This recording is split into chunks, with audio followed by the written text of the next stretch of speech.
বক্তব্য রাখছেন বিএনপির কেন্দ্রীয় গবেষণা সম্পাদক, বিএনপি নেতা, জননেতা, কৃষিবিদ শামীমুর রহমান শামীম।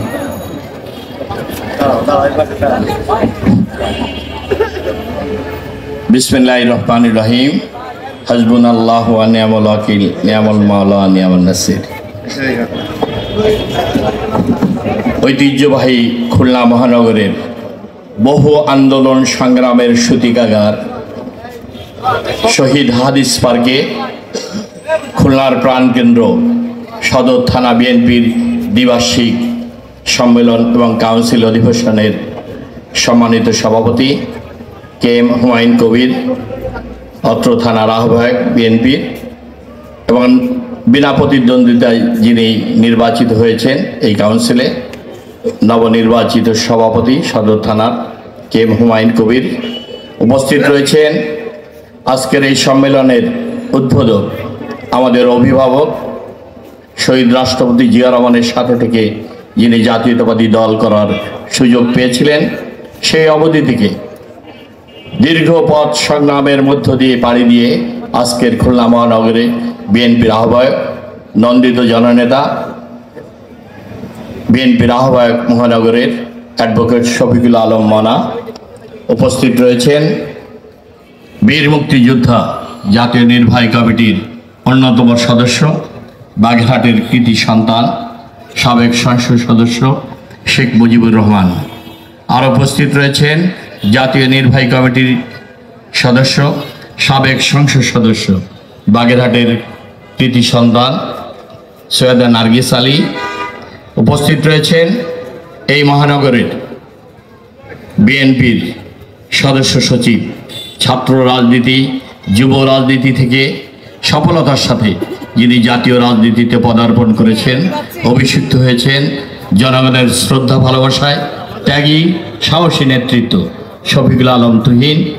মঞ্চে উপবিষ্ট রয়েছেন মহানগর বিএনপির যুগ্ম আহ্বায়কবৃন্দ চৌধুরী শফিকুল হোসেন, আমাদের বদরুল আলম খান, ফখরুল আলম, মুজিবুর রহমান মহানগর শ্রমিক দলের সভাপতি সহ সোনাডাঙ্গা সদর থানার বিএনপির নেতৃবৃন্দ, 9টি ওয়ার্ড থেকে আগত তৃণমূলের যারা বিগত আন্দোলন সংগ্রামে বলিষ্ঠ ভূমিকা রেখেছেন, আমাদের সেক্রেটারি ফরিদ মোল্লা সহ অনেক নেতৃবৃন্দ যাদের নাম বলতে গেলে অনেক সময়ের প্রয়োজন হবে। 9টি ওয়ার্ড থেকে আপনারা যারা এসেছেন সমস্ত নেতৃবৃন্দকে আমি সাংবাদিক ভাই সহ সবাইকে আমি আন্তরিক শুভেচ্ছা, অভিনন্দন এবং সালাম জানাচ্ছি। প্রিয় বন্ধুরা, আমার বক্তব্যের শুরুতেই আমি গভীর শ্রদ্ধার সাথে স্মরণ করছি এদেশের মহান স্বাধীনতার ঘোষক, মুক্তিযুদ্ধের বীরুত্তম, বহুদলীয় গণতন্ত্রের প্রবর্তক, 7ই নভেম্বরের বিপ্লবের মহানায়ক, স্বনির্ভর বাংলাদেশ গড়ার উপকার, উন্নয়ন, উৎপাদন এবং সমৃদ্ধির রাজনীতি যিনি বাংলাদেশের সূচনা করেছেন, সেই মহান রাষ্ট্রনায়ক শহীদ রাষ্ট্রপতি জিয়া রহমানকে আমি গভীর শ্রদ্ধার সাথে স্মরণ করছি। মহান মুক্তিযুদ্ধে বীর সেনানী যারা জীবন দিয়েছে, আমাদের সেনাবাহিনী এবং মুক্তিযোদ্ধারা, তাদের রুহের আমি মাগফিরাত কামনা করছি। আমি শ্রদ্ধার সাথে স্মরণ করছি বিগত 17 বছর খুনি হাসিনার বিরুদ্ধে আন্দোলন সংগ্রাম করতে গিয়ে, যাদের গণতান্ত্রিক অধিকার প্রতিষ্ঠার সংগ্রামে, মানুষের ন্যায় বিচার প্রতিষ্ঠার সংগ্রামে 17 বছর আন্দোলন করতে গিয়ে যারা জীবন দিয়েছেন, মহামূল্যবান জীবন দেশ মাতৃকার জন্য উৎসর্গ করেছেন, তাদের রুহের মাগফিরাত কামনা করছি এবং তাদেরকে আমি গভীর শ্রদ্ধার সাথে স্মরণ করছি। এই মঞ্চে দাঁড়িয়ে আমি গভীর শ্রদ্ধার সাথে স্মরণ করছি আমাদের সন্তান তুল্য, আমরা যা পারি নাই, আমাদের তরুণ প্রজন্মের অহংকার, আমাদের ছাত্র সমাজ। এই তরুণরা কিভাবে দেশের জন্য, মানুষের জন্য জীবন দিতে হয় সে শিক্ষা আমাদেরকে দিয়ে গেছে। জুলাই আগস্টের বিপ্লবের আমাদের প্রাণ শক্তি তরুণ ছাত্ররা দেশ মাতৃকার স্বাধীনতা, সার্বভৌমত্ব, মানুষের গণতান্ত্রিক অধিকার মানুষের মত প্রকাশের অধিকার, সভা সমাবেশের অধিকার, নাগরিক অধিকার ফিরিয়ে আনার জন্য, সর্বোপরি এদেশের স্বাধীনতা সার্বভৌমত্ব ফিরিয়ে আনার জন্য, অখণ্ডতা ফিরিয়ে আনার জন্য যেভাবে তারা জীবন দিয়ে গেছে, পৃথিবীর ইতিহাসে এমন রক্তাক্ত বিপ্লব, ঐতিহাসিক বিপ্লব পৃথিবীর মানুষ বিগত 150-200 বছরের ইতিহাসে এমন নজির কেউ দেখাতে পারবে না। দেশের পৃথিবীর ইতিহাসে কোনো মানুষ এই দৃষ্টান্ত দেখেনি। এমন রক্তাক্ত বিপ্লব, জীবনদানের এমন মহৎ কর্ম, দেশ মাতৃকার জন্য তাদের জীবন উৎসর্গ পৃথিবীর ইতিহাসকে কাঁপিয়ে দিয়েছে, সারা পৃথিবীর মানুষকে স্তব্ধ করে দিয়েছে, বিস্মিত করেছে। এই বাংলার দামাল ছেলেরা এ দেশকে কতটুকু ভালোবেসেছে। মুক্তিযুদ্ধের চেতনার মতো, 71-এর রণাঙ্গনের মতো আমাদের তরুণ ছাত্ররা তাদের জীবন দিয়ে গেছে এই ফ্যাসিবাদের কবল থেকে বাংলাদেশকে মুক্ত করার জন্য। এটা যেন আমাদের মুক্তিযুদ্ধের দ্বিতীয় মুক্তিযুদ্ধে, আমাদের দ্বিতীয় মুক্তিযুদ্ধের আরেকবার মহান স্বাধীনতা আন্দোলনের তারা সূচনা করেছে জীবন দিয়ে। তাদের রক্তের ঋণ আমাদের শোধ করতে হবে। আমাদের দ্বিতীয় মুক্তিযুদ্ধের শ্রেষ্ঠ শহীদ হিসেবে আমাদের জাতীয় ইতিহাসে এইসব বীর সেনানীরা অভিষিক্ত হয়ে থাকবে। সমস্ত লক্ষ কোটি জনতা শহীদ রাষ্ট্রপতি জিয়া রহমান এবং দেশনেত্রী বেগম খালেদা জিয়ার রক্তের উত্তরাধিকার জনাব তারেক রহমান দুই হাতে দুটি পতাকা উত্তীর্ণ করে রেখেছেন, উড্ডীন করে রেখেছেন। এক হাতে তার গণতন্ত্রের পতাকা, আর এক হাতে দেশের স্বাধীনতা সার্বভৌমত্ব এবং অখণ্ডতার পতাকা। আর পাশে রয়েছে 20 কোটি মানুষ। এদেশের মানুষ গভীর আগ্রহে অপেক্ষা করছে। তারেক রহমান, তোমার প্রতীক্ষায় এদেশের কোটি জনতা তোমার আগমন সাধিত করবে এদেশের গণতন্ত্রের অভিযাত্রাকে। আজকের এই সম্মেলনের মঞ্চে দাঁড়িয়ে আমি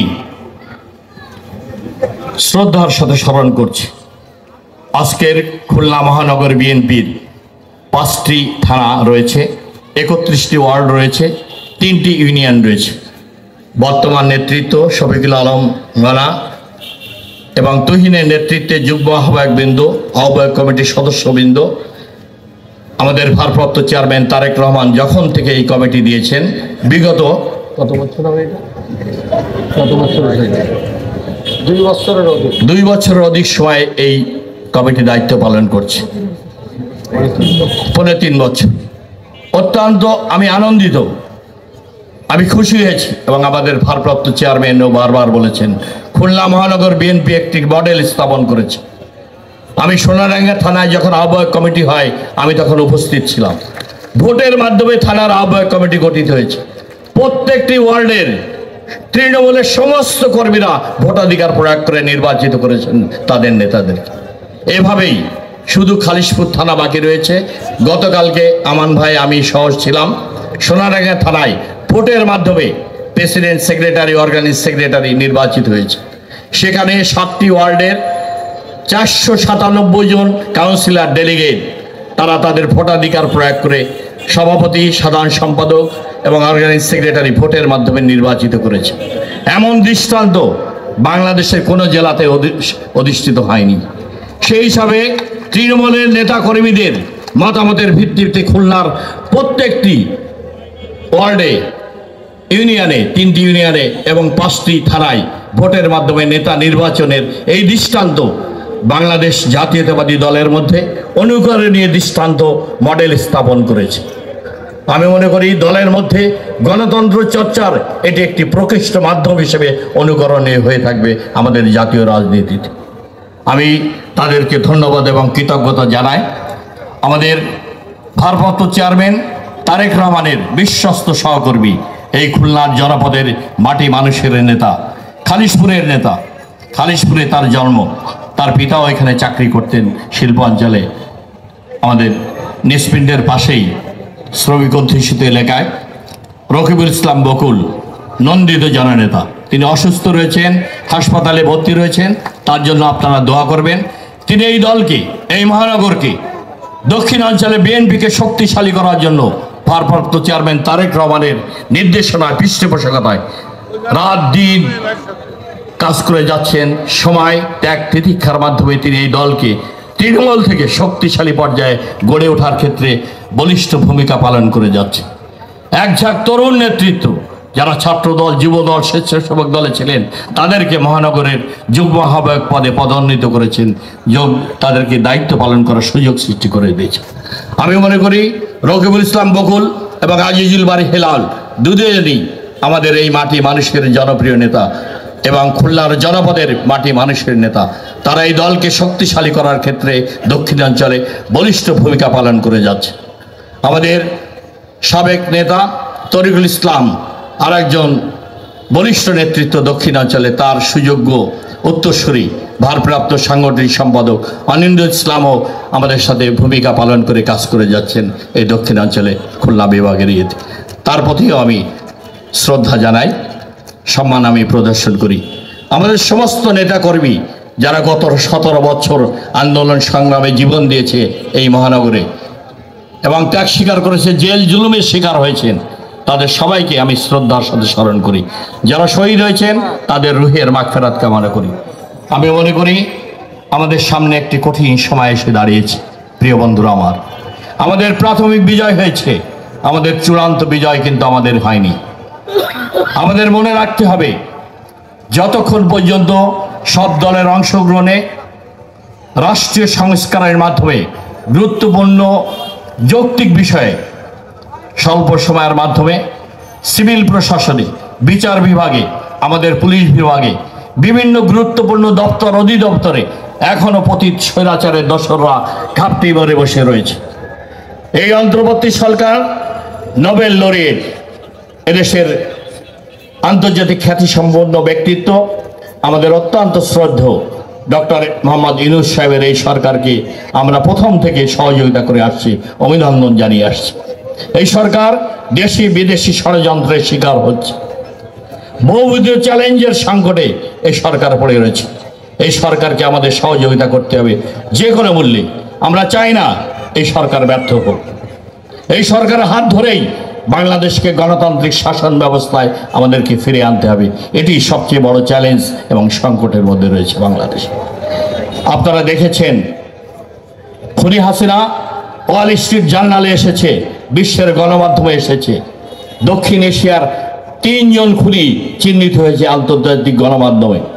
একজন হলো নরেন্দ্র মোদী, আরেকজন হলো আং সান সুকি, আরেকজন হলো খুনি হাসিনা বাংলাদেশে। সারা বিশ্বে এরা খুনি হিসেবে চিহ্নিত হয়েছে। ছাত্র জনতার এই আন্দোলনে সারা পৃথিবীতে প্রতিটি বিশ্ববিদ্যালয়, দেশে দেশে ছাত্র জনতাকে হত্যা করার জন্য শেখ হাসিনার বিরুদ্ধে সারা পৃথিবীতে ছাত্র আন্দোলন করেছে, ছাত্র জনতাকে গণহারে হত্যা করার জন্য। শুধু এটা নয়, গত 17 বছরে খুনি হাসিনা অবৈধভাবে রাষ্ট্র ক্ষমতা দখল করে, রাষ্ট্র শক্তিকে ব্যবহার করে, পুলিশ, সিভিল প্রশাসন এবং বিচার বিভাগকে ব্যবহার করে একটি সমন্বিতভাবে এই 4টি শক্তি ঐক্যবদ্ধ হয়ে একটি বিচারহীনতার সংস্কৃতি গড়ে তুলেছিল।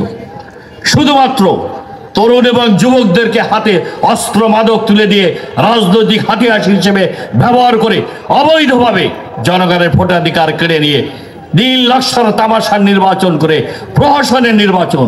কেউ ভোট দিতে যায়নি, কেউ ভোট কেন্দ্রে যায়নি। ভোট কেন্দ্র দখল করে নিজেদেরকে নিজেরা বিজয়ী ঘোষণা করে প্রহসনের নির্বাচন, সমস্ত নির্বাচন কলঙ্কিত করে নির্বাচনী ব্যবস্থাকে ধ্বংস করে নিজেদেরকে বিজয়ী ঘোষণা করেছে। এই দৃশ্য বাংলাদেশ সহ কোটি কোটি মানুষ দেখেছে।